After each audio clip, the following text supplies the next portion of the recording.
ગુજરાત આમ આદમી પાર્ટીના પૂર્વ પ્રદેશ પ્રમુખ ગોપાલ ઇટાલિયાનું નામ જ્યારથી પોલીસની લિસ્ટમાં આવ્યું છે ત્યારથી જ રાજનીતિમાં ગરમાવો આવી ગયો છે। મહત્વનું છે કે આ મુદ્દા પર અમદાવાદ પોલીસ દ્વારા પણ સોશિયલ મીડિયા એક્સ પર પોસ્ટ કરવામાં આવી અને ક્લેરિફિકેશન આપવામાં આવ્યું છે, ખાસ ઉલ્લેખ કરવામાં આવ્યું છે। ત્યારે હવે વાત એ છે કે ગોપાલ ઇટાલિયાએ કહ્યું છે કે હું આજ રોજ મોટો ખુલાસો કરવા જઈ રહ્યો છું। ટ્વીટના માધ્યમથી તેમને આ વાત કહી છે। ત્યારે શું છે સમગ્ર મુદ્દો અને આ મુદ્દા પર પોલીસનું શું કહેવું છે, જાણીશું સંપૂર્ણ માહિતી આ રિપોર્ટમાં। નમસ્કાર, આપ જોઈ રહ્યા છો ગુજરાત તક અને આપની સાથે હું છું સૌમ્યા। ગોપાલ ઇટાલિયા રાજકારણી બાદમાં બન્યા, પરંતુ તે પહેલા પોલીસ કોન્સ્ટેબલ હતા। વર્ષ 2015માં તેમણે પોલીસની નોકરી છોડી દીધી। તેમ છતાં તેમનું નામ પોલીસ વિભાગની યાદીમાં કેવી રીતે આવ્યું તે સૌથી મોટો સવાલ છે। આ સવાલનો જવાબ મેળવવા માટે મીડિયા રિપોર્ટ્સમાં અમદાવાદ પોલીસ સાથે વાત કરવામાં આવી છે। ત્યારે ગોપાલ ઇટાલિયાનો પણ મત જાણવાનો પ્રયત્ન કરવામાં આવ્યો। અમદાવાદ પોલીસ હેન્ડલથી પોસ્ટ પણ કરવામાં આવી હતી કે અમુક સોશિયલ મીડિયામાં ગોપાલ ઇટાલિયાએ સન 2015માં પોલીસની નોકરીથી રાજીનામું આપેલ હોવા છતાં તેઓને 2024માં હેડ કોન્સ્ટેબલ તરીકે બઢતી આપેલ છે। તે મતલબના સમાચાર ચાલી રહ્યા છે, જે તદ્દન ખોટા અને તથ્યહીન છે। સોશિયલ મીડિયા પર આ પોસ્ટ કરવામાં આવી અમદાવાદ પોલીસ હેન્ડલથી। ત્યારબાદ જે મીડિયા રિપોર્ટ્સમાં વાતો વહેતી થઈ અને એની સાથે ખાસ ઇન્ટરવ્યૂ પણ કરવામાં આવ્યું, જેમાં ઇન્ચાર્જ જેસીપી NN ચૌધરીએ મીડિયામાં ઇન્ટરવ્યૂ આપ્યું અને તેમણે કહ્યું છે કે 300થી વધુ પોલીસ કોન્સ્ટેબલને પ્રમોશન આપવાના હતા। આના માટે 2012થી હાજર થયેલ પોલીસ કોન્સ્ટેબલના નામ વિચારણામાં લેવામાં આવ્યા। જે પ્રમોશન આપવાના હતા તેના 3 ગણા નામ લેવાના હોય। જૂની યાદીને લઈને તેની ચકાસણી ચાલુ કરી હતી। આ લિસ્ટમાં જેના નામ હતા તેની વિગતો તપાસવાની હતી। એ લિસ્ટમાં ગોપાલ ઇટાલિયાનું નામ છે।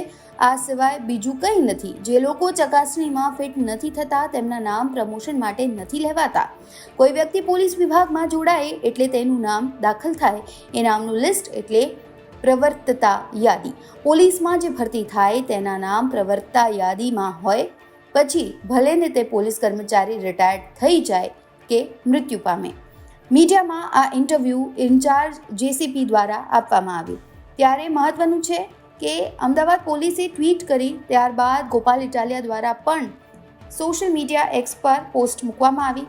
તેમણે લખ્યું કે 8 ચોપડી ભણેલ અભણ ગૃહમંત્રી નીચે ગ્રેજ્યુએટ અધિકારીઓએ કામ કરવાનું થાય તો સ્વાભાવિક રીતે અનેક તકલીફ પડે। આવી તકલીફમાં રહીને પણ કામ કરતી આપણી અમદાવાદ પોલીસ અને ગુજરાત પોલીસ સાથે મારો સંબંધ દિલનો અને લાગણીનો છે। ગુજરાતના અનેક પોલીસ વડા, કર્મચારી અને અધિકારીઓ સાથે મારા આત્મીય સંબંધ છે। અમદાવાદ પોલીસમાં રહીને હું ઘડાયું છું, એટલે અમદાવાદ પોલીસ મારો પરિવાર છે। પણ અમદાવાદ પોલીસના ખૂબ સન્માન સાથે જણાવવાનું કે હું અમદાવાદ પોલીસની આ પ્રેસનો તદ્દન તથ્યહીન ગણું છું। આવતીકાલે હું એક અત્યંત મહત્વપૂર્ણ ખુલાસો કરીશ। આ ટ્વીટ કરવામાં આવી ગોપાલ ઇટાલિયા દ્વારા। ત્યારે મહત્વનું છે કે ઇટાલિયાએ એવું પણ કહ્યું હતું અગાઉ કે ગુજરાતના છેવાડાના અંતરિયાળ ગામમાં સરકારી ખર્ચે ક્યાંય શૌચાલય જો બનાવાય તો ભાજપ તેની ક્રેડિટ લે છે, તો મારું નામ આવવામાં પણ ભૂલ એની જ માનું છું। ભાજપની ભૂલ છે, એ લોજિકલ વાત છે। આટલા વર્ષોમાં પોલીસ ચોપડે ગોપાલ ઇટાલિયાની નોકરી શું ચાલુ હતી તે અંગે પણ તેમણે વાત કરી હતી। ત્યારે સવાલ છે કે પગાર થતો હતો, બીજા કોઈનું નામ ન આવ્યું અને ગોપાલ ઇટાલિયાનું નામ શા માટે આવ્યું તેવી ચર્ચા પણ ખૂબ જ વહેતી થઈ છે। ત્યારે મહત્વનું છે કે આ સમગ્ર મુદ્દા પર ગોપાલ ઇટાલિયા સરકાર પર જ આકરા પ્રહારો કરી રહ્યા છે અને કહી રહ્યા છે કે સારું હોય એ મારું અને ખરાબ હોય એ તારું। એ જ લોજિક સાથે ભાજપ આગળ વધે છે। આ રિપોર્ટમાં બસ આટલું જ। ગુજરાતના તમામ મહત્વના સમાચાર જોવા માટે અને જાણવા માટે આપ જોડાયેલા રહો ગુજરાત તક સાથે। મોટો ખુલાસો ગોપાલ ઇટાલિયા દ્વારા શું કરવામાં આવે છે તેની માહિતી પણ જાણવા માટે આપ જોડાયેલા રહો ગુજરાત તક સાથે। ફરી મળીશું। નમસ્કાર।